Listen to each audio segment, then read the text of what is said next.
All right, everyone, welcome to another edition of Atheists Having Cocktails with Christians. I'm very excited to sit down with Dale Thompson, legendary vocalist for Bride. I've been around, 40 plus years now. And 40 plus. yeah, how many albums have you guys recorded as Bride now? 18 or 19, I think. We just released a double album, so I think that's either 18 or 19. Maybe, well, that doesn't count the independent stuff that we've done too.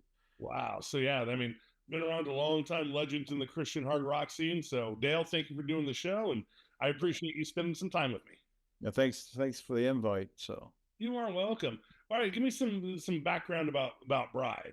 Where did you guys start? What year? Like what was your mission when Bride started? Were you guys trying to be a Christian band? Were you just a band that happened to then become a Christian band, or whatnot?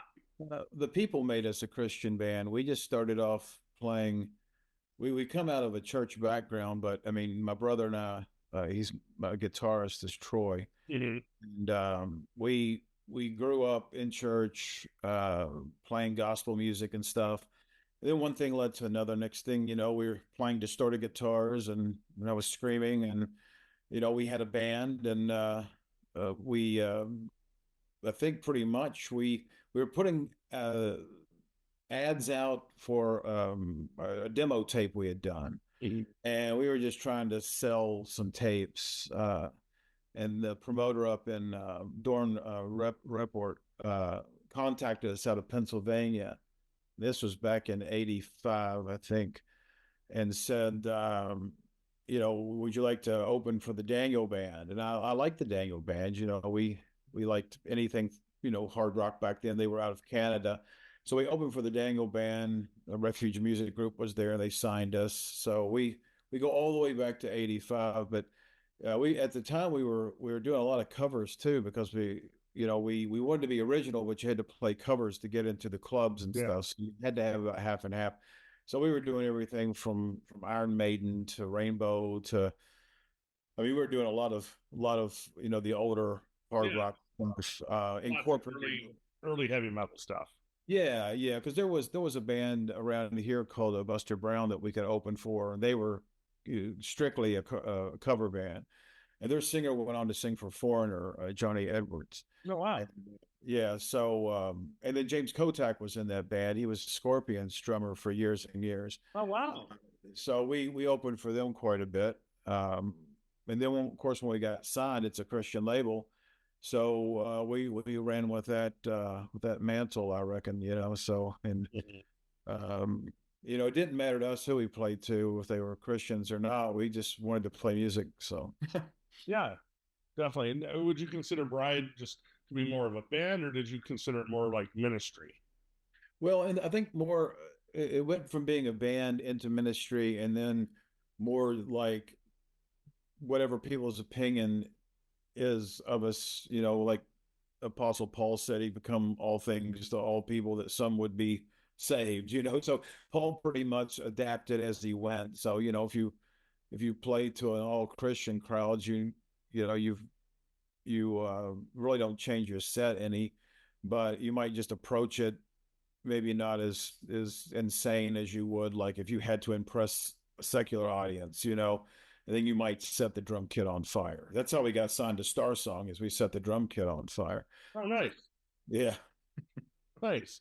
Yeah, Bride. Just, I mean, your early stuff. Though, I will say, like past Snakes in the Playground, I really don't know much about what you've recorded because by that time at my age, I was very much more into the extreme metal, thrash, grindcore, punk rock, that kind of stuff. So, I was, you know, 14, 13 when like grunge hit. And I grew up in Southern California. So, I mean, I was around, all the, crazy bands that were playing, punk rocks and metal and, but, And I was actually in an LA band for a while. So oh, yeah. I was a singer in Rick Fox's band. Rick Fox was the original bass player in Wasp.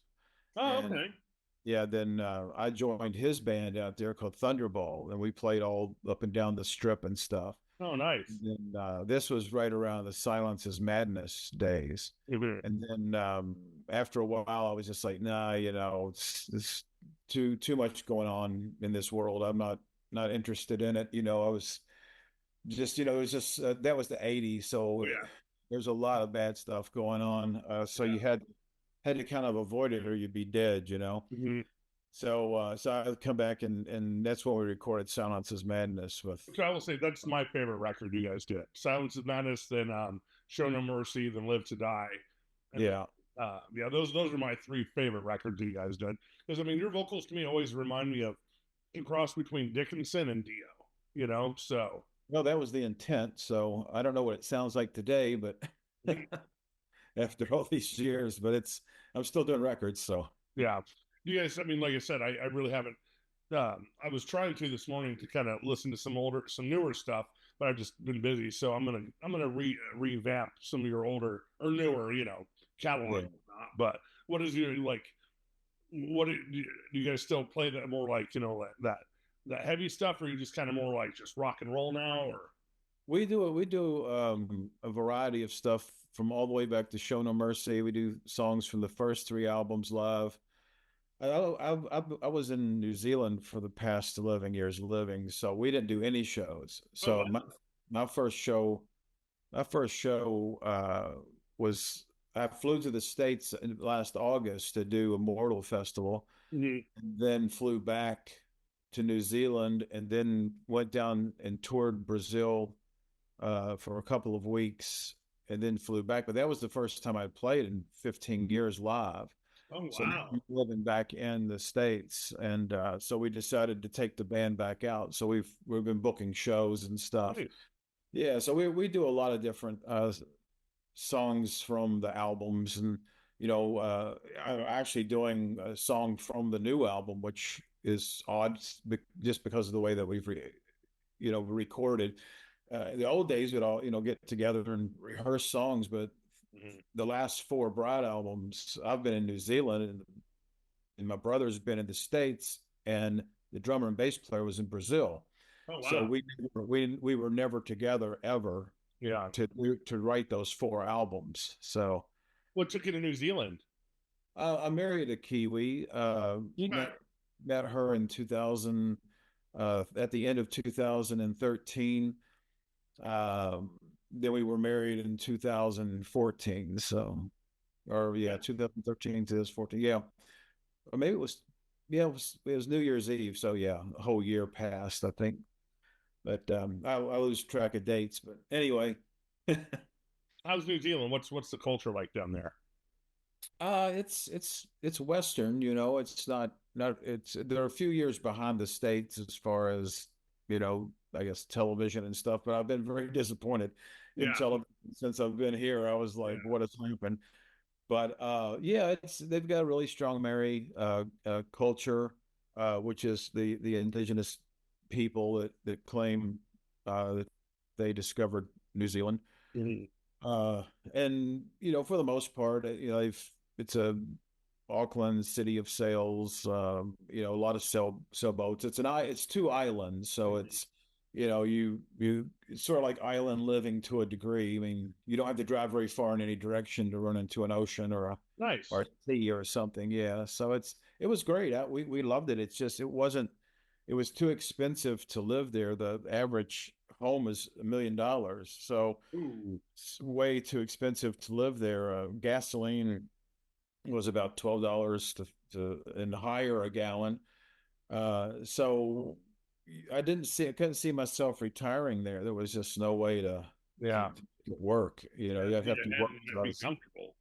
Yeah, I mean, we had a house and everything, but what do you do? Pay on the house the rest of your life? They bury you, and that's you Bury want you to in be the house and you're still paying on it. yeah. So you want to have a little luxury left in your last few years anyway. So Definitely. Yeah. Other than was Bride able to maybe take care of you financially while you're out there, or did you work as well? Or I was logistics for Airbus helicopters in the South Pacific. Um, so yeah, I did that for seven of the last years I was there. I worked for Airbus helicopters. nice. They were a maintenance, repair, overhaul facility that also sold helicopters. We sold more helicopters than Australia did, just out of our little facility. So it was very profitable for the people that own Airbus, the French. But yeah, I mean, it wasn't a bad living, but it was like any other thing, you know. If you have a creative mind and you want to pursue the arts, you're not content getting up in the morning and becoming a slave to everyday grind, you know. Yeah. It started really getting old for my wife and myself, so we knew it was time to move. So Yeah, I'm fortunate. I've been I work in the tattooing field. I'm a body piercer, and I have been for 32 years now. yeah. And the last 20, no, last 15 of those years, I've owned my own studios and worked for myself. So Oh yeah. I'm the same kind of creative where I wasn't meant to get up and work in a cubicle in a suit and tie. That's not anything I ever saw myself doing. So yeah, It's your line of work sort of like the funeral business. There's always yeah. bodies everywhere. You're either going to tattoo them, pierce them, or bury them. So Exactly. So I've been very fortunate to, I kind of got in at the right time in the mid 90s when it really started exploding up until now. I mean, business is different today. I mean, there's just so many shops per town and a lot of unqualified people opening up shops and whatnot. Plus, with the economy the way it is right now, I mean, we're not slow, luckily, because I've been established and I live in Kansas City. I moved here in 2000 from California, and so I have a pretty big clientele. I've been lucky. I'm piercing. Girls I pierced when they were 20. I'm piercing their granddaughters now. It's kind of weird. You know what I mean? So that's very weird. Yeah. yeah, you pierced me when I was like 16. I'm like, oh man, you make me feel old. So, but no, I understand that. It's just when you've done something, for a while and really love it, then you have to go away and do something that you're doing it, but it's not really what your heart's calling to you to do. Yeah, yeah. I had to kind of just to keep myself sane. I hired myself out as a vocalist and was doing albums with other bands, probably at least 20 different bands, and some of them I did multiple albums for. So Oh, I've cool. recorded between 1,000 and probably 1,500 songs just Oh, outside wow. of God during that time. Then I took up writing. I've always been a writer, so I started writing short horror stories, and then they Yeah, were being you sent me the invite to it, and I just saw that. I was like, at first I was like, Dale Thompson. I was like, is this the same guy? He's writing horror stories. So I was like, cool. No, that's cool. yeah, I've got about 500 horror stories that I've written. They were a lot of them were read on Scary Stories Told in the Dark through Creepypasta. So they did them on podcast. Oh, cool. Canadian Otis Jarry used to read, but then I got a book deal, so now I'm pursuing the. I've got 3 books coming out of short story Nice. horror stories. But yeah, You ever it's thinking about maybe writing a book about Bride and maybe like the touring days and what we've we've got a um, partial book on our website. It goes up until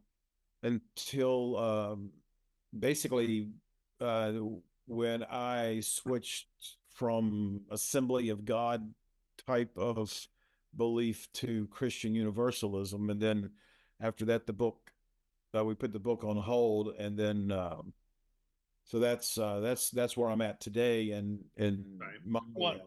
Yeah, I'm my familiar with the Assembly of God because that's what I grew up in. yeah. It's Christian Universalism. What's their philosophy? Christian Universalism believes practically everything that a Christian should believe in the birth of Jesus, the death of Jesus, resurrection of Jesus, and the ascension and Mm-hmm. return. What we don't believe is that the church has properly translated certain words like hell, lake of fire, Mm-hmm. things like that, to where I believe that, and I get this from the scriptures. I'm just not saying because it makes me feel good, Mm-hmm. but it's the Bible basically says that God was in Christ reconciling the world unto Himself, not imputing their sins, Mm-hmm. and He was the propitiation not only for us but the whole world. Which leads me to believe that when that little verse comes up, and the Christians in the in the mainstream church they take a lot of stuff literal. They shouldn't, but every knee will bow and every tongue confess. That's not a forced confession, and that's not throw you on your knees because God's about to throw you into this big pool of fire. It's because you're going to see the truth, and you're going to understand that, yeah, there's Christ. Yep, I screwed up, and he still loves me. I'm not going to be any type. Christians want to say that God punishes people, but what God actually does, there is chastisement. I think for anything. I mean, wages of sin is death. I mean, you break the law, you pay for it in everyday life. But God's way of doing things is through a purging. It's like gold. If you take gold and you throw it in, you melt the gold and stuff, and uh, the gold sinks to the bottom, impurities come to the top. You rake, it's still gold, regardless. You just get rid of the impurities.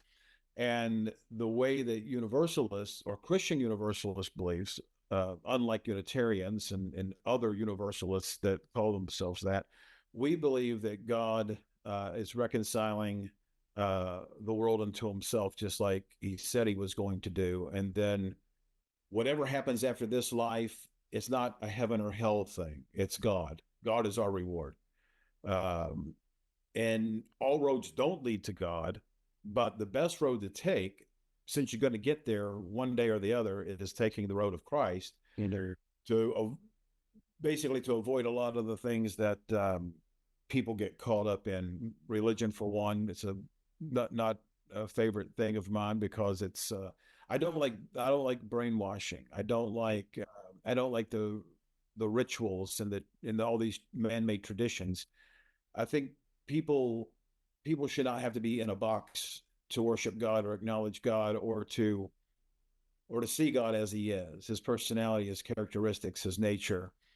And everything that I have read just leads me to believe that, there's one definition of God, and that's it. It's God is love. That's it. God is love. There's no other definition that you can attach to God, because if you do, then it's outside of love. The Bible one that says that God is a vengeful, wrathful God. That's completely the opposite of love. I mean, if we're talking about God the Father, and then definitely Jesus as a different entity, where he comes in as more of the softer side of God.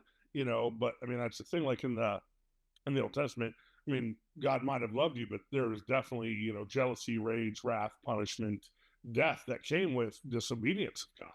So Well, I'll tell you something about the Old Testament. The Old Testament, as well as the New Testament, was written by men. That's who wrote it. They wrote it, and they interpreted it the way that we would interpret things today. How many religions do we have now? We have lots of religions. How many sectors of Christianity? So many. We got Baptists that won't go to an Assembly of God church, an Assembly of God that won't go to a Baptist church. Unitarians, well, yeah. Well, I mean, we got so many different versions of the Bible. But when it all boils down, you have to look at God through what Jesus represented. And he said, I know what Moses said, but this is what I say. They didn't have it right in the Old Testament. I don't think that every time an Old Testament prophet said, thus saith the Lord, that God actually said anything. I think it was the prophet who went off on a whatever thing. That's where I'm at. I mean, especially when we know that, obviously the word is written by men. So why wouldn't any man, whether divine or not, put his own personal take on it? So as a Christian Universalist, I mean, what's your stance? Like, I don't know your stances on, homosexuality and transgendered. I mean, is that an abomination to God? Are they punished eternally because of that? Is that sin to God? I think that all sin is an abomination. However, Jesus died while we were yet sinners. So he's not imputing sin. People can live any way that they want to live. God's not stopping anybody from living if they want to be a homosexual, if they want to be a murderer, if they want to be a pedophile. They can be anything that they want to be. God's not stopping them from it.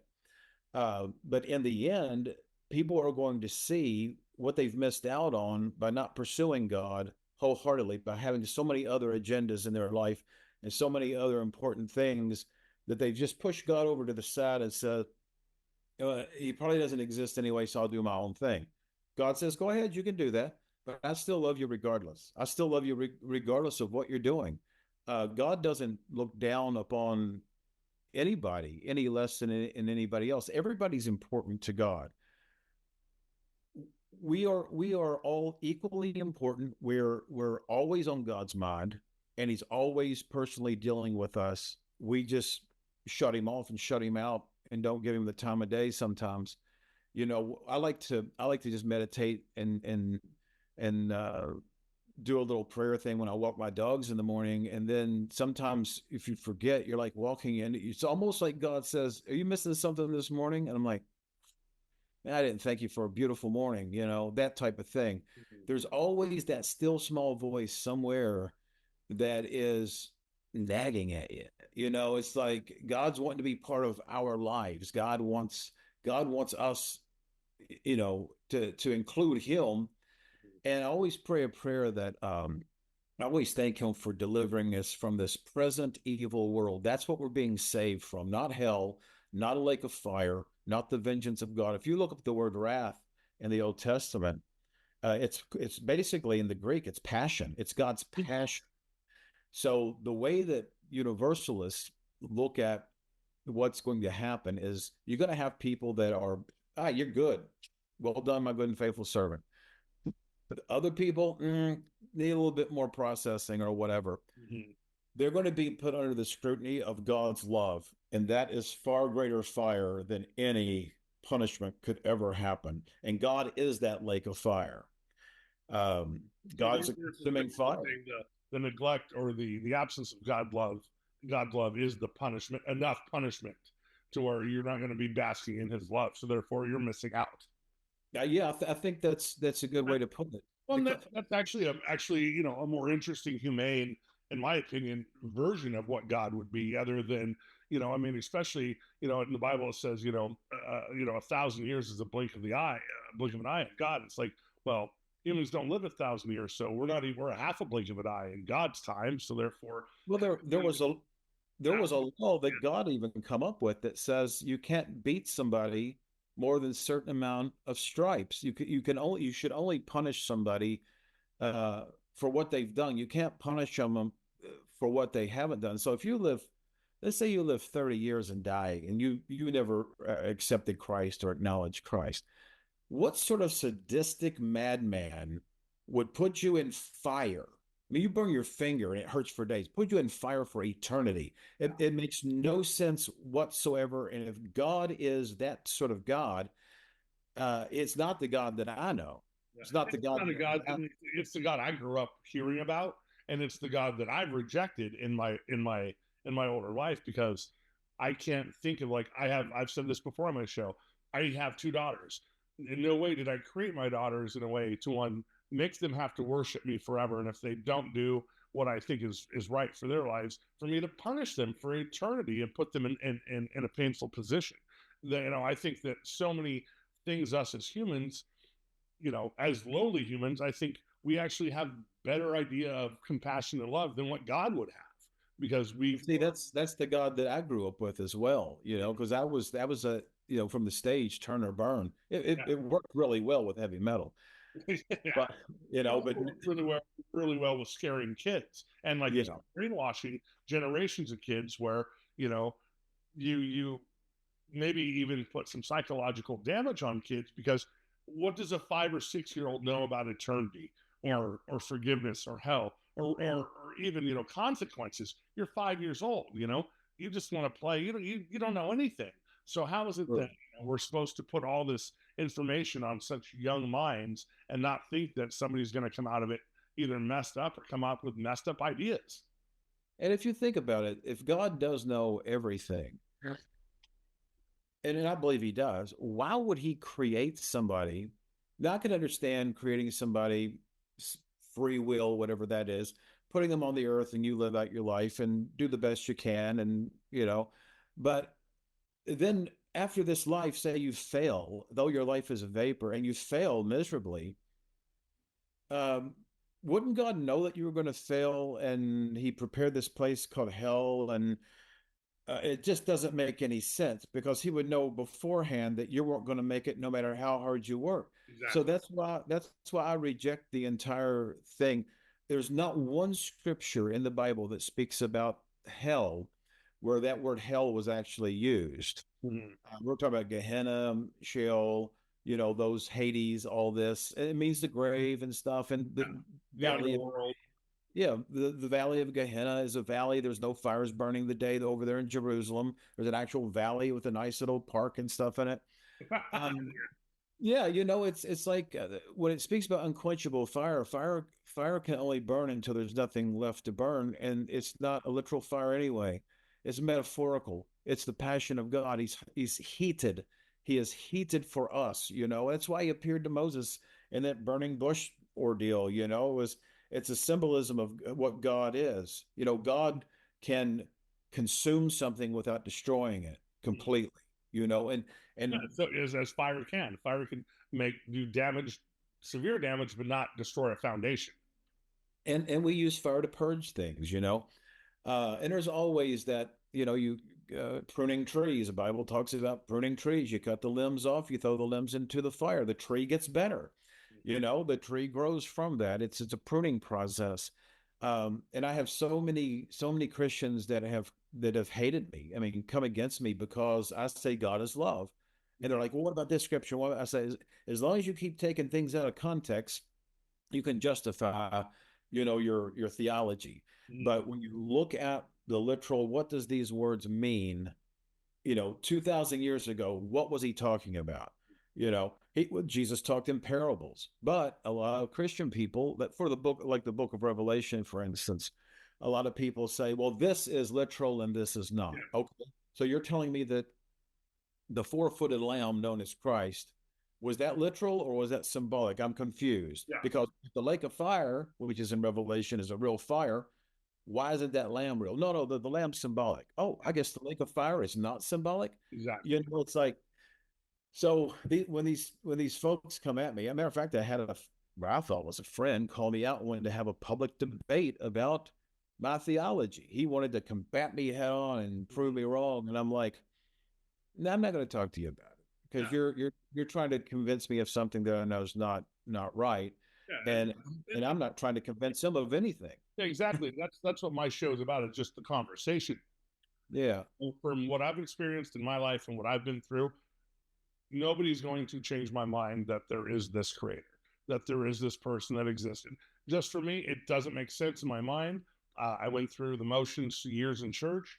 And by the time, I was older and started doing my own research on different religions and seeing it all doesn't make sense. And I'm not saying I'm just anti-Christian. You know what I mean? yeah. I think, the Catholic Church is abominable. I think the Mormons are abominable. I think every sect that has put their stamp on what they think God should do has done evil, And so Well, let me ask you this: what what do you think is the ultimate purpose in life? What do you? I mean, what? Not how we got here or anything, no, but what I is that think ultimate purpose? I think the ultimate purpose in life is to connect with whatever family, whatever friends, whatever entities we have, to find love, to find compassion, to bring each other up, to help each other, but also, to make this world a better place and leave it a better place for the people and the generations that come after us. Now, do you now? It's because it sounds like to me that you have a really good heart. Yeah. So I guess my question would be, where does that goodness come from, or do you believe in like absolute um, morality? Do No, you I don't. think? I don't believe in morality because I think morality is a biblical term. I believe in ethics because things can be ethical and non-ethical. Morality is stamped where this can never be anything other than moral or unmoral. Right. Is it unmoral or is it unethical for a woman to cheat on her husband? Yes, it is. But also, I'm not there and I don't know the full story of maybe he's abusive, maybe he's neglectful, maybe, it just isn't working out. There's so many variables in life to where it can't be a moral thing. It just has to be, for me, an ethical thing. Is this ethically right to do to a person, to a planet, to a business, to a friend, to a loved one, to a parent? Is it Right. unethical? That's where Yeah. I come from on that. Or I think morals sets a tone of religiosity, where it's like, God says this is unmoral. Well, I don't believe being homosexual is unmoral. I don't think it's unethical. I think God made people this way and they are that way. And I think if he is real, he should love them and not condemn them.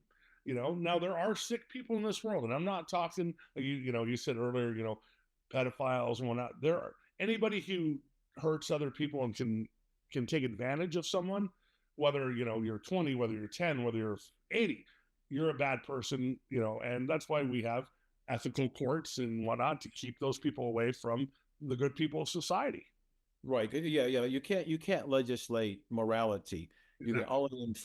You can only enforce laws that are more ethical laws. Um, so yeah, that's something I think I would agree with you on that for sure. Another question that I was Sure. thinking about, like when you like one day you're a believer, and then was there one event that because there was an event that made me change my beliefs. Mhm. Is there one event that hit you in such a way where you're like, nah, there's no God? Two main things. One was, it was an early one that I had when I was about 13 or 14. We lived in I grew up in Ventura, California, which was about an hour north of Hollywood. And people that have watched my show know this. Like, I was a believer. I wasn't just somebody like went to church. Like, my mission when I was 10 to 15 was to either be in a Christian metal band or be a youth pastor. That's what I wanted to be. And the more I delved as I got older and delving into the Bible and asking questions, I never could get answers. And then one time, me and my mom and dad drove down to Anaheim to see Benny Hinn at the Anaheim Stadium, and there were sick people there. And I'm not talking just like, oh, I got a cold or a broken arm. I'm talking there were people that were there wanting a miracle, that were hoping God would reach out and use his whatever to change their life and heal them. And it was just one of the biggest, phoniest things I've ever seen in my life. And driving home, it was about an hour and 20-minute drive, hour and a half drive.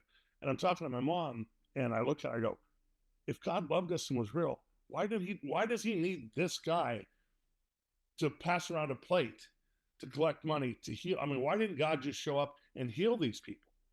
And my mom was the basic, Christian answer. Well, it's God's will and God's plan, and it's not for us to question God. I'm like, but it is for us to question God. Yeah. It's why am I not allowed to question God? I mean, like, you're my parents, I'm allowed to question you. There have been things that they decided in life about my life that I disagreed with and would have conversations with. So that was the beginning journey of me saying, there's something wrong here, and I don't believe it. I cannot believe everything that has been told to me over the years. And then just especially the years of reading, especially being a very, very vivid and, extreme metalhead, you know, all the things that I did in my research on in the last 15 years about the satanic panic and how, these falsified lying people ruined people's lives. I mean, people went to prison for decades because of this stuff. And I don't remember who I was talking with, but he brought that up, and I had done my research, and there was an FBI agent, I don't remember his name, who basically had looked into over 300 cases of supposed abuse, couldn't find one iota of abuse in this way. The Mike Warren keys, all the people that have used something sensational to make their pockets heavy. And Yeah. and honestly, by the time I got hardcore, was probably about 10, 12 years ago, when my little brother, him and his wife, had a son who was born very, very, very sick. And many surgeries, and he was only supposed to live about 12 months. He lasted 15 months, and he was me right at that point, looking at this innocent person, this innocent baby passing away. That's that point. I was like, I cannot believe in your love. I cannot believe in your God, because why would God create this not only to hurt and make this child in pain, but then to do this to my brother? Is the nicest guy you will ever meet in the world. He is a sweet man, and his wife is too. And I'm like, and it sucks because now after that they've delved into the church even more. And my niece, who just turned 6, they went and got her confirmation done 2 weeks, 3 weeks ago. And I was having this conversation with my brother. I go, I can't be there, man. I appreciate the offer, but I cannot be there, because you're starting the same cycle of what we grew up with. If she wants to find God, she'll find God on her own terms. It should not be force fed and And every week you got to do this ritual, you got to do this prayer, you got to do this to be in his grace. Yeah. Well, I mean, it sounds like that what you went through is a denouncement of a counterfeit God, Yes. and there was and there's counterfeit gods everywhere. Every Sunday morning, certain churches open their door. They're opening it so people can come into a counterfeit God that hasn't got any answers, and people are serving the church. They're not serving God. They might pray to God, but you know they're praying to something in their own imagination rather than something that they've truly experienced, an awakening.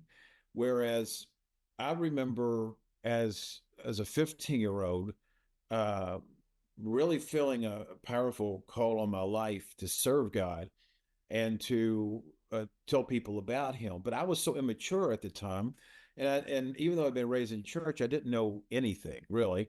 But I would still go out and talk to people about God and try to win them to the Lord and all this. Um, the big thing that happened to me, and this is another controversial thing that Christians don't like for me to say, but when I was doing a study about Satan and Lucifer, Beelzebub, whatever, and there's only one place in the entire Bible that mentions the word Lucifer. That's over in Isaiah, and that's a mistranslation, or it should have been. It was a word that didn't get translated properly. So people automatically associated Lucifer to Satan, but in the very same chapter, it calls him a man. Mm-hmm. Doesn't call him an angelic being or anything like this. So the more I started looking into this whole Lucifer thing and the whole Satan thing, the less impressed I was with the doctrine that the church had adapted, because they had combined Lucifer and Satan with hell and the lake of fire and made it all synonymous. And now I tell people the worst devil that you will ever have to face in this life is the one between your ears. Mm-hmm. That is the worst devil. That's your tormentor. That's the fear factor. That's the doubt. That's the disbelief. It's that thing between your ears. There's no outside thing clinging to. I mean, how important would you have to be for a literal Satan to attach himself to you? Yeah. And I mean, am I that important that I've got to be stopped by Satan himself? Well, no, he has all these demons and stuff. I'm like, does he really? Yeah. For real, he does really. Once again, I go back to the metaphorical. A lot of things that Jesus did, people called it devils and demons and stuff, but that was their tradition, that was their superstition. Mm-hmm. Jesus was healing people in that day of actual maladies, actual mental problems or afflictions, being leprous or whatever the problem they were having. But the church still wants to hang on to something that they know nothing about because they didn't live 2,000 years ago. You have to study this stuff and in order to grasp it, and you can't stop at the first layer of the onion. You have to keep peeling the onion to get to the core. So that's what I did when I realized that Satan and Lucifer was not the same, and Satan definitely had a different definition of what I had been told. Uh, there's no way there's nowhere in the Bible it says a third of the angels fell with the devil. There's nowhere. But that's the quote that we hear. And I don't believe there was ever a rebellion in heaven. I don't believe that there was ever angels tossed out. Why would they rebel if they're in this place of spectacular wondering glory where we all are aspiring to get to one day? It made no sense to me. So I didn't turn God off. I turned off the church, and I turned off the teachings, and I turned off all of that doctrine. And even to this day, because I've been a universalist since 2001. Mm-hmm. Even to this day, I have to stop because I was so indoctrinated with this stuff, and make sure that I'm not saying something that I don't believe in. Yeah. And that's how deep it went into my psyche, and that's how deep it goes into everybody's psyche, because fear is a terrible thing to put into people's hearts. and there is no fear in love, and God is love, and that's the point I'm trying to say. Yeah. Honestly, man, this is a way different conversation than I thought we were going to have, and this is actually really, really cool. But also the same thing. You're right. When I started doing my research into Satanism and whatnot, like there's a big group of people that are Luciferians that actually believe that Lucifer, his rebellion against God wasn't he wanted to be God. He didn't like the way that God was treating us humans, so he came down as actually our savior. Where Lucifer is also known as the morning star, just as well. Where he came down and told Eve, "No, don't be a slave to God. Eat of the fruit and be of God. To know what God knows, to be your own God." So Lucifer, in a lot of writings other than Christianity, is actually one of the heroes of mankind because he was trying to help us. Well, I've always thought, and this is just between us. No, I've always thought that it's very odd in the book of Job. The sons of God are meeting, right? So God's got the sons of God meeting, his people there. And out of nowhere, here comes Satan. Yeah. Now, I thought Satan got thrown out. Now, am I missing something here? How did he get back in? So he's there, and he must be reporting to duty because God says, Satan, I got something for you to do. I bet you can't do this. And he goes, I bet you I can. And God put a few limits on him and said, okay, you go down there and mess with Job, but you can't take his life. Yeah. God ordered Satan to do that. Yeah. Satan was minding his own business. Yep. So that's going to get under a lot of people's skin. But that's a story that's definitely always bothered me about one of the Old Testament stories. Is like, you have this good, hardworking, natured man, and God's like, yeah, do whatever, and let Satan, just destroy this man's life just to see if he'll keep praising his name. The narcissistic, craziness and ego that a God would have that's another reason why I wouldn't think he's God, because what kind of God it still has those human emotions like that? He would be above all of that. Exactly. And people continue to bring God down onto some sort of mortal, terrestrial level that he's running around with his arm in arm. Yeah. Which, I mean, makes no sense. That's why Jesus was sent in a divine way to show us, yeah, you could be perfect in this world. You do not have to sin in this world. You do not have to make the mistakes that everybody else is making, and you could still live this productive life. And when the time came, Jesus says, you know what? It's my time. I'm ready to go. I'm fine with that. And he did what he had to do. Now, whether anybody believes that or don't believe that, it's a spectacular story of God within a human being doing this incredible divine work. And I think we sell ourselves short because we're too busy angry with our neighbor, angry with road rage. We're shouting at the TV we don't like something.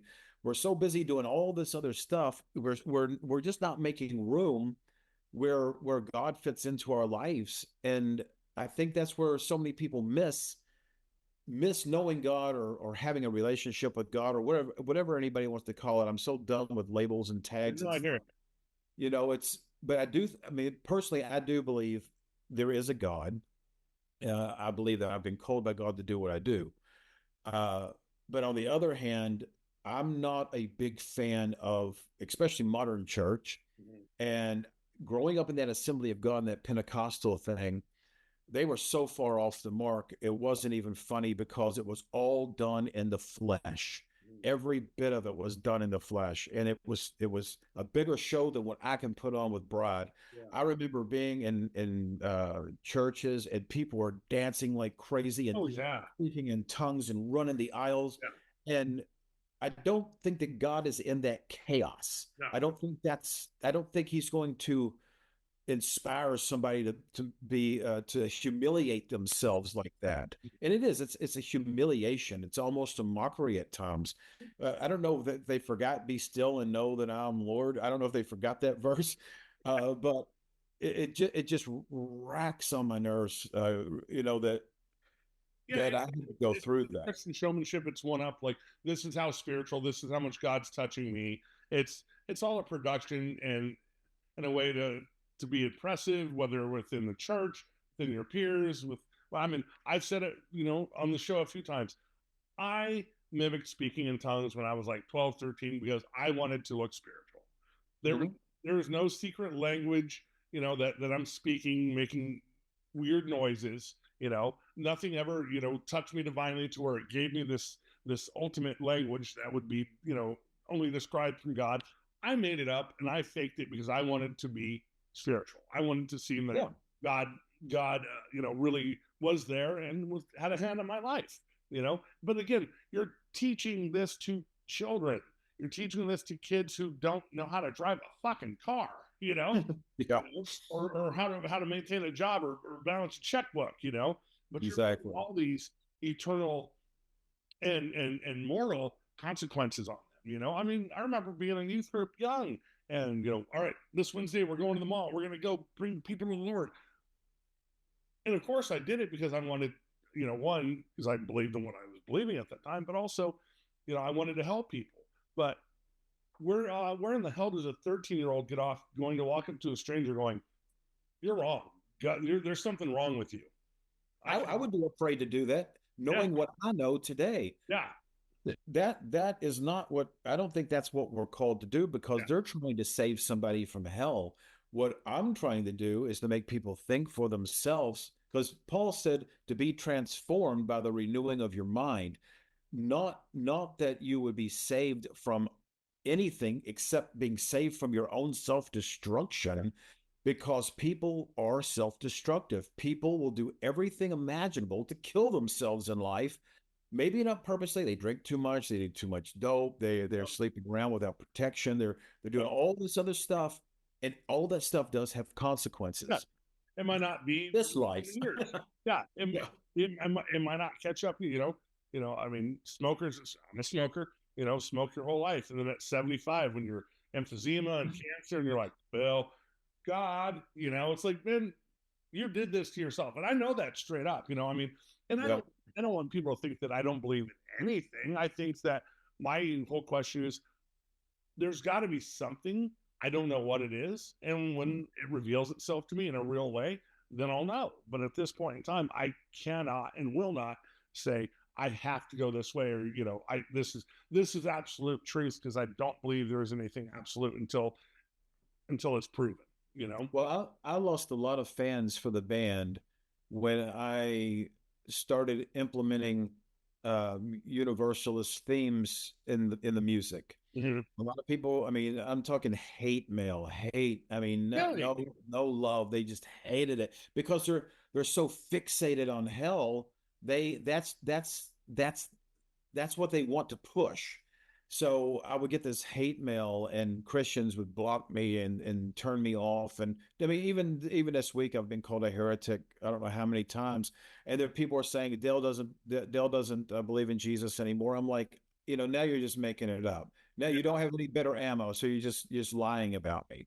well, like I said, when I expected a different conversation, like, this is honestly a great. I mean, I actually agree with a lot of what you're saying, even though I don't believe in the actual manifestation of Jesus. But I'm like, if that were to be true, and I was hearing this kind of teachings at a young age, it would be a much different situation than what the church is teaching today. It has Well, been. and I think that I had to go through that because I went through it for 30 years, Yeah, from the time I was born up until till and I didn't change to this overnight. yeah, It wasn't exactly. like it took about 4 years because I went to different churches and I said, "Can you talk to me about this universalism thing?" They're like, "No, we don't. No, no, stay away from it. It's evil." Exactly. And I'm like, so I go to somebody else and went to somebody else.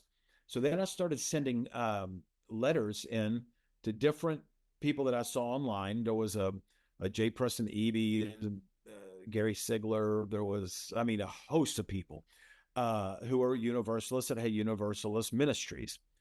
They never asked me for a penny. They never said, can you send us a donation? Not once, not any of them. They started flooding my mailbox with tapes and booklets and things that was blowing my mind that I'd never seen before. And I couldn't get through them fast enough before I would go over and grab another one and go, Yeah.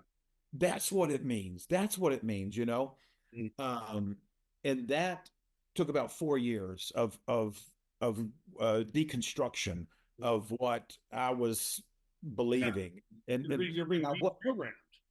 yeah, and I was looking at it from my point of view, not somebody else's point of view. And I was sharpening iron with iron. Mhm. I read it here, and then I'd read it in the Bible, and I'd be like, "Oh, the Bible wasn't so far off after all. If you know what you're doing, you know." So a lot of the stuff that I thought was contradiction, no, it wasn't contradiction at all. It was hard to understand because of the bad translations and the bad interpretations, but it was all packed in there like some sort of, I don't know, like a magic ingredients that suddenly it was like, okay, I got it. I got it.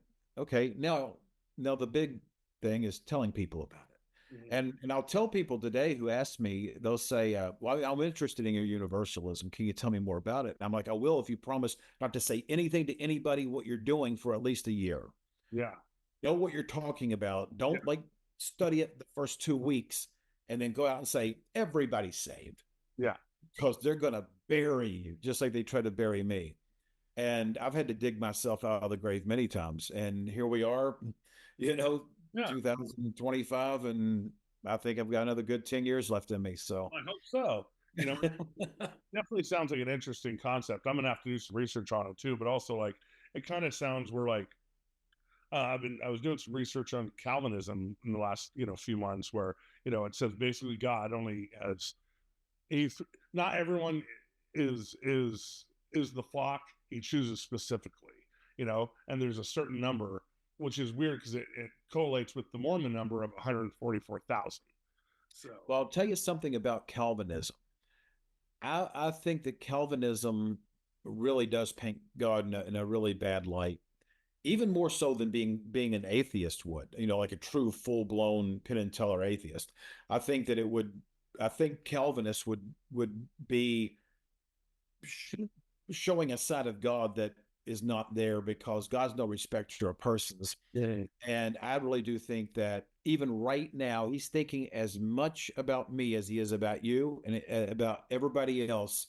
And he could do that because he's God. But to lessen things to say that God has any restrictions, and I think Calvinism shows God, God. It's like saying, well, this guy has a will. He doesn't want God, so if he's got to burn, he's willing to burn. That means your will is stronger than God's will, so that's not really God anymore. So it's God's will that all are saved. That's and Jesus said, "Of all those that you gave me, I've lost none." Who did he give? He gave the world. He gave his body for the world, for every generation, from front to finish. Whether somebody believes in creation or evolution or Big Bang or whatever, anybody that's anywhere at any time, that's what Jesus represented. So I do believe in the reconciliation of all men, and I believe that you and I both, we're our reward is going to be God, and you don't have to believe it right now because there's grace is something that never runs out. Mercy endures forever. God never gives up on us ever. And I think that if I were like ministering, I would say don't ever say never because you just never know. that is true. That is Because true. he's going to continue to pursue us all to get us on track. And we can resist, and we can try to be intellectual about it. We can be logical about it. But I do think in the end, man, when that heart stops and we won't know how long we've slept or whatever, I do think that resurrection, we're going to be like, holy freaking cow. Yeah. This is nothing what I thought. And Yeah. Yeah. And that's the everybody thing. down below me is a liar. I feel like when we die, what happens? I don't know. I'm gonna be dead, but also it's the same thing. Like, do you remember before you were born? No, because you didn't exist. So the existence after this bag of bones does whatever. I've got a theory on that too. Okay. He said he knew you before you were ever in your mother's womb. Mm-hmm. We were all part of that God thing, that spirit. And I am convinced that we're here because basically part of our own making. I am somewhat convinced that we're here because we've agreed to be here already. And this is part of a much bigger plan than any of us could have ever hoped for. Okay. I can't take that black book and prove that part of my theology. But if we're part of God and he knew us before we were ever in our mother's womb Mhm. and put us down here, I think possibility that we had our hand up and said, send me, Hmm. you know, send me Right. because because we knew the outcome. Yeah. Whatever form we were. Whatever. Yeah. Now we don't know the outcome because I don't believe in this literal heaven with clouds, nor do I believe in a burning hell with literal fire.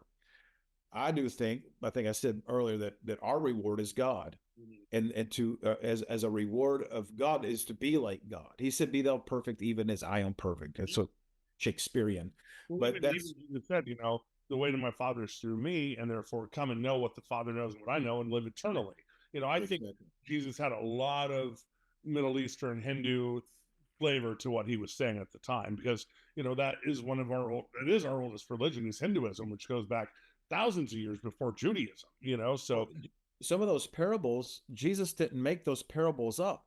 He was borrowing from other places that already had those parables, and he put his own spin on it exactly. because they talked in story form in that day. Yeah, I just wish I could get what I have learned into people Now, without that big wall coming up and this they're shielding. Whoa, he's blaspheming. He's a heretic. This is all heresy, and it's it's not discouraging, but it's so disappointing that people they get to a certain point and they just stop. It's like, okay, there's no more. I know all I need to. Man, I learn something new every single day practically. yeah, So I try. I mean, but you're right. I mean, when the Christian majority, and we were seeing it not only in religion, now we're seeing it now in politics, where if you're whatever side you're on, we have to have this extreme wall that's built up so that you can't penetrate. And it's like without having the conversation, nothing's ever going to change. We need to have yeah. conversations. Well, and so many people that I have come across who actually are still searching, who have rich spirits, a rich spirit, who just can't get enough of truth. When they ask me about this, I can tell right away if they're receptive to it. Yeah, I can also tell like right away when they start saying, "Well, prove this verse, yeah. prove it." Then I know, no, you want to fight it out. And I'm not going to fight. I used to in the old days. I Yeah, would totally, debate, totally. and then everybody gets mad and nobody talks to one another. Yeah, like I said, I was refreshed on your take and the way that you're seeing, the story that I grew up and have rejected. You know what I mean? It's a fresh take. I haven't heard of it before, so that's why I'm interested, and it makes me want to look more into it just to see what it's Yeah. about. Because without knowledge, you cannot make an informed decision. No. That's my problem with a lot of Christians. Like if you take a scientific theory, you have your theory, then you have your research, then you have your hypothesis, then you have your conclusion. You know, and without doing the 4 steps, you're not going to know what you know. So you Yeah. have to do step by step to get to that conclusion. Yeah, absolutely. Yeah, I have definitely gone through the process of reevaluating even new stuff that I would read something and I'd be all about it, but then I'd be like, wait a second, what am I basing this on? Is it on my old way of thinking or my new way of thinking? Because that old way is still is sort of intertwined, serpentined all through my belief system, Mm-hmm. and little by little, I'm just cutting away that vine because that vine's not growing anymore. Yep. So we just got to you really got to get down in the roots and just pull it out and kill it completely. This is like when I tell people, there's a scripture that I always like to use, which is, in Adam all died, in Christ all are made alive. Yeah. Now, all means all, in my opinion. I don't know. Maybe I don't know the definition of all, but if Adam did something that affected all of us in one way, shape, or the other, and then the Bible says that grace much more abounded, then Jesus did something a whole lot better than what this is simplifying it.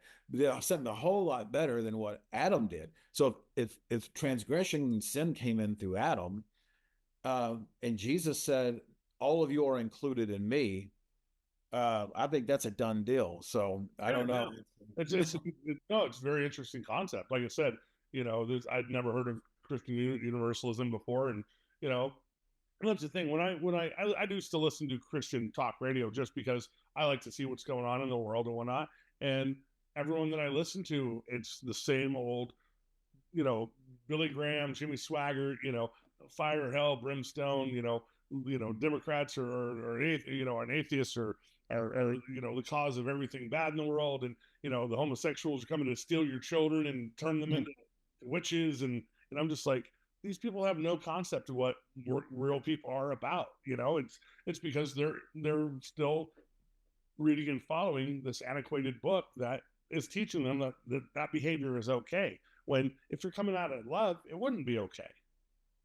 Well, there is a scripture, I can't quote it right off, probably perfect, but I got to this point to where I wasn't going to church, and I was trying to justify how I could continue being uh, faithful without attending church, assembling together, and all this. And then the scripture came out. It said that he would have rather no man teach you, but that the Holy Spirit teaches you Mm-hmm. as your God. Yeah. And I think we're having church right now, you and I. I mean, we're having two together, and we're talking about God. We're having church. So this is my fellowship, whether I'm talking to someone with your beliefs or talking to another Christian. Yeah. And when this is all said and done, I'll process, and I'll open myself up and have the Holy Spirit Yeah. discern for me that things I can't. I mean, I know there's a God because when I haven't put everything in his hands, my life falls apart. When I am in his hands, things seem to go a little bit better. Even if there's a bloody tsunami hitting, Yeah. as long as I'm in that pocket, I feel like that God is sorting it for me, and I don't have to overthink it. If I get outside of that realm of I'm forgetful or whatever of God, or take for granted or whatever, then things start just kind of dissipating all around me, and I'm like, what is going on? Yeah. And then you realize, man, I've not been focused. I've got to stay focused, because this world will drag you Oh yeah. into all sorts of crazy directions. Yeah. I So think positivity. I mean, for you, it's God. For me, it's like, I know that, like, when I've had a rough week, and I go to the shop, and I'm not doing what I should be doing right. I'm just in a bad mood. I'm pissed off. I'm annoyed. I'm just not being the best person I can be. I can tell, and that it hits my register. You know what I mean? yeah, Like, oh man, okay. Last week I was kind of being a dick, so I can see. But then when I'm doing everything I should be doing, and not in a funny way, but like, hey, how you doing? And doing the best job I know. I reach people in a better way that way. yeah. I do think that we have a human responsibility to be nice at all times if we can. I mean, Yeah. it doesn't always work that way, because we never know what somebody else has experienced during that day. I used to work in law enforcement, and you'd see a lot of people that were just having the worst day ever. Yeah. So you got to take that into consideration. You're seeing them on their very worst day of their life. So if you meet them with force, they're going to give you force back. Then nobody wins. It's terrible. So my attitude is just throw out the nice guy. Don't throw out the guy that you can be. Uh, when your world's falling apart. Be something inspiring for people. Yeah. And if you can do that, you're doing a whole lot more than a lot of people are doing, because this world is really messed up right now. Yeah. So. I mean, there's enough outside the external things that can make your life horrible. Why add to it? Yeah. Yeah, we don't need the extra burden and all the weight, and man, it just, I just I don't like to live with that sort of conscience that I have let people down. We'll say in the way that you find comfort in that. I mean, I will say, since I became an atheist, not even just like dabble, but like became a full-on atheist. Like, I think my life for me has gotten better because I can make my choices based off my ethics, not not morality. Where I'm like, what's going to be best for me, for my wife, for my children, for my friends? You know what I mean? Or whether I don't agree with people's ethics or whatnot, but I just go by that for myself now. Where it's like, I don't have a book to tell me, or to a pastor to tell me, or any congregation to tell me, or a band to tell me. I get to make my decisions and row my ship the best way I can. And it's been a lot more for me, I think, rewarding. Yeah. Well, and that's fair. I Yeah. think that you are someone who ponders things and thinks about things and considers things. So I don't have any doubt that you're on the track you're supposed to be on. Yeah. And Uh, like I said, I believe that. I'm always open to truth, and if, your truth is real and if it manifests, there it is, but like I said, I don't believe what the church teaches today is real. I don't believe they have it right. I think that it's actually harmful. I think that what they're doing is wicked. I think it's mean spirited. And I think that if I were God, and this is one of my major issues, like, you know, I'm God, I own the New York Yankees. Okay. So I hire the team and the management and the trainers and everything. And I'm like, all right, man, you guys handle it. And then I go away and everybody's just doing things in my name that are ruining the team. I'm going to show up and fix my team, So that's the absence of why God lets just let things happen. And just like, why does there have to be such a secret? Why can't God say, I'm God, I've revealed myself? Now, if you still want to deny me, that's whatever, but at least it wouldn't be a myth, you know what I mean, that there would be some. I think that the last time God revealed himself, they crucified him. So it's like, but he's not. He could have gotten away from that. That's if God was so powerful. You know what I mean? That's yeah. another quick thing. Like when I was a freshman, and this made me start dabbling with just my belief system as well. Was we did a series of the World War II, and especially the Holocaust. And Oh yeah. we we're watching documentaries and reading books, and I don't remember what documentary it was, but they were in all the cages and cells of Dachau, and some Jewish man had written on the wall, if God is real, he should get on his knees and forgive and beg our forgiveness. And I'm like, and this is his chosen people saying this, you know what I mean? So for me, that was another one of my well, okay, let's not even talk about if God exists. Let's talk about the nature of God. That if he were to exist and still be like this, why would he be worthy of worship? Yeah. Yeah. I mean, you bring up some really good points. Yeah. It's it's definitely something that I think there's answers to, but I'm not a theologian, so Yeah. I can't just No, I say this. hear you. So it's kind of like, yeah, I've always thought it was that, like, there's not an answer. You can't have an answer. Nobody's going to have the answer. You know what I mean?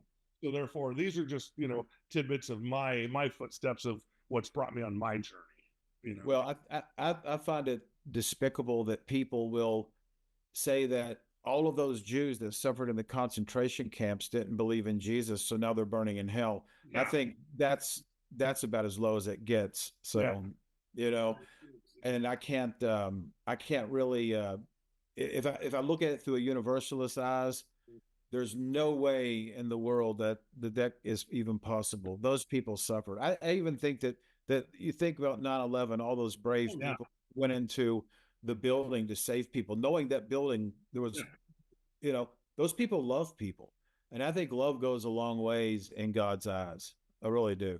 I agree. Well, I've got about 10 minutes left. I want to ask you a few more things about Bride. We'll kind of bring back the music. Yeah. Okay. Real quick. What were your guys' like when you started Bride? Like, who was like your influences? Who did you guys really dig? Like Motorhead, or like I said, Maiden or Dio or Sabbath. Like, it was bands that you guys were like, this is what we want to do. It was definitely Dio and Maiden. Because first time I heard Ronnie James Dio was on the Kerry Livgren Seeds of Change album around 1980. And he sang two songs on there, Mask of the Great Deceiver and To Live for the King. And that was just a two off on this Christian album. Oh, wow. Yeah. I know that. Okay. So Kerry Livgren's with Kansas. So he's a player Kansas. So Dio did two songs there. And when I heard that, I was like, God, I know that you're wanting me to do this heavy metal thing, but I can't sing heavy metal. So I don't know what you're talking about. So if I can't sound like this guy, you've got the wrong guy. Yeah. And I don't know when it happened or whatever. I just remember rehearsing some Iron Maiden stuff. And I'm like, man, I'm killing this. This is easy. It's like, this is awesome. So yeah, those two bands definitely were my metal influences, in the day. Mhm. But I was a big Kansas fan anyway, and I had Styx album or two, and Right. of course Kiss. I had the double. Yeah, of Wow, course. Can't But mention rock without Kiss. Come on. yeah, so that was definitely, and I had a second guitarist at the time, Steve Osborne, and he brought a lot of that Randy Rhoads, Vivian Campbell style into the band, and that's why the first three albums sounds different than the other ones. Because once Steve was out of the band, we went back to just basically doing groove rock, Yeah. because we weren't as influenced by Steve's input. But he gave us a lot of the metal edge sound at the time. Yeah. Now, by the time like the '80s were kind of like, the hard rock, the kind of glammy stuff, the Stripers and whatnot were kind of on their way out. Were you ever into any of the extreme Christian music like Mortification or Vengeance or Tourniquet or Deliverance or Crucified, any of the hardcore stuff? Well, to be I honest, know you liked. I wasn't listening to any Christian rock and never really have. I've been probably My exposure to Christian rock has been playing with bands, Yeah. more so than sitting down and putting on a CD and listening to it. But I mean, we've played with Mortification and Deliverance and all those bands, Yeah. and I appreciate what they do, because they all have incredible talent. Stuff Yeah. they do stuff I can't do. And but my forte was Tom Waits, Leonard Cohen.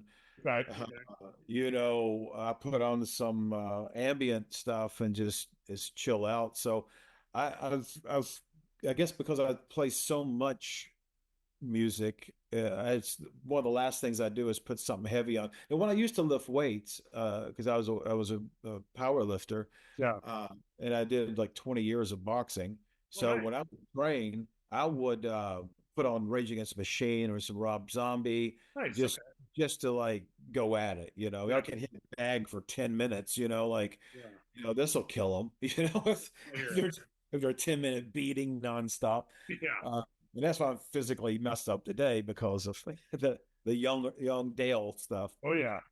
Yeah. But like did you ever get into like Slayer, or like Metallica or any of that kind of stuff?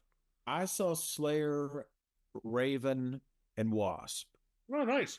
That'd have been awesome. And Slayer, it was a terrible mix. Couldn't quite grasp what they were doing. I just know that when Wasp came on, that Wasp blew my mind. Nice. I was just like, man, that guy, yeah, Blackie Lawless. And I got to meet him, years later, Mhm. so that was cool. But I never was really into the super crazy heavy. I'm trying to think of a band that maybe I leaned toward at some time. I'm sure there was, but I can't think of it off the top of my head. Yeah. Yeah. I mean, most of the time, if I really want to get a fix on some motivated music, like Ace of Spades, I would put that on. I Yeah. mean, I just like, because it's still rock without going over the edge, but it's every thrash band loves Motorhead. Yeah. Yeah. So it's like, Yeah. I Motorhead. mean, Devin Townsend. I can say Devin Townsend.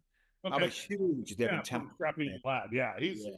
He's just talented. Talented. Oh yeah. Yeah. Especially when he does his more orchestral metal and whatnot. Like I'm not a big fan of Strapping Lad, but his solo stuff, the Devin Townsend stuff, Oh yeah. very impressed. Very impressed. Yeah. He's just got an incredible voice. It's I don't know how long you keep that up. Yeah. So do you guys have any shows coming up this year anywhere in the States, or what are you guys doing? Yep, playing 2 weeks from now in Ohio. We're doing a club up there called Rock House 39. We go to Mexico at the end of the month. We'll be down Mexico City. Then in July, we're back in Brazil. We'll be opening for Striper on Oh, their neat. tour in Brazil. Then we're in Immortal Fest, which Yeah, is back in Ohio. back in Ohio, Costa Rica, and Brazil in December. So yeah, we got some shows coming up, but not a lot, because I've got to kind of figure out what I'm capable of doing still. So Yeah. Do you guys still do like a mix of everything, or do you do more like newer stuff, or? We'll do one song off of the last four albums, and everything else is older stuff. We picked a song from Show No Mercy, Live to Die, and Silence is Madness to do, and then we've got different songs from other albums. Yeah. Because what's happened is that we've recorded these albums that we can't play because we never rehearsed them as a band. So not rehearsing them, you just put it together as a studio project, and Yeah. then I'm in here and Troy's like, "Can you sing this one?" And I'm like, "Not every night I can," Yeah. because you put everything you got into this song, Yeah. and we're doing one, and it's still a tough song to do. So Do you have a favorite Bride album? Like if you had to say, my band is Bride, I'm going to give you one album to listen to, what would it be? yeah, probably Snakes in the Playground because it kind of cuts it right down the middle. Right. You got the heavy people that like it, and you got the people that listen to the Newsboys will still listen to it because Yeah. it's there's no filler songs on the album. They're all top quality Yeah. songs. Yeah. Like I said, Yeah. that was the last album I really kind of heard before I just didn't really listen to Christian music anymore. Yeah.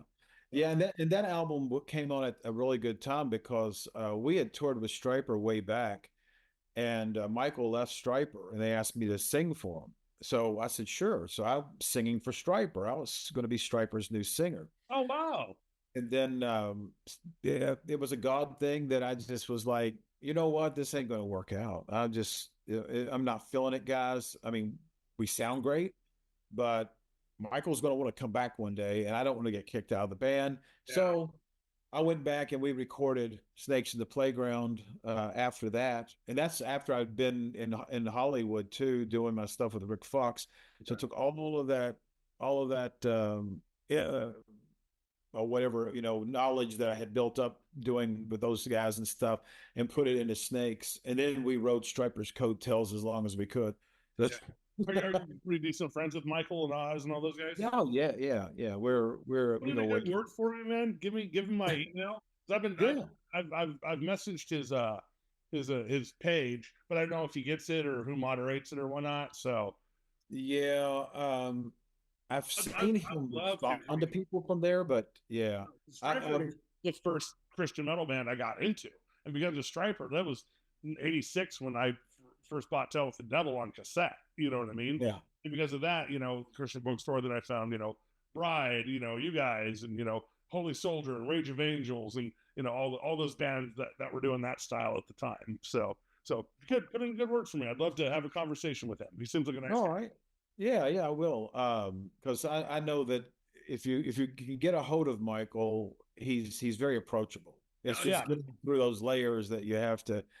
It's like getting to the president. You get to the president. Oh, he'll talk to you because you're in the White House, but you got to get you to know, the house. yeah, Yeah. you got to get to the White House first. So And like I said, I'm and even though I'm not a believer, I'm still a fan of you guys' music. I mean, shoot, the other day, what brought me to thinking of you guys is I was listening to White Cross when I was cleaning because I found an old CD and I was like, oh wow, that I dug and I found Silence is Madness. I was like, man, I haven't heard this in years.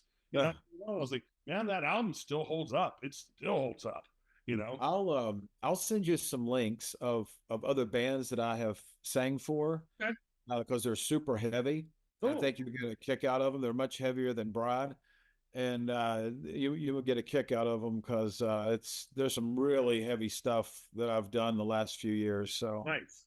yeah, Checking it out, man. yeah, Yeah, man, dude, it was more than a pleasure to talk to you, man. Like the conversation was, I didn't think you and I were going to gel just because of religious, things and whatnot. But dude, you were a pleasure to talk to. Thank you so much for doing my show, and yeah. Thanks for not crucifying me. no, and thank you for not calling me, like, and that's the thing, I mean, now doing the show, I've got a lot of band people that I grew up listening to that I'm friends with now, and it's pretty shocking how many people are still crazy judgmental Christians, or they're not Christians at all anymore, but don't want people to know it because their Yeah, livelihood depends on their album sales. And yeah.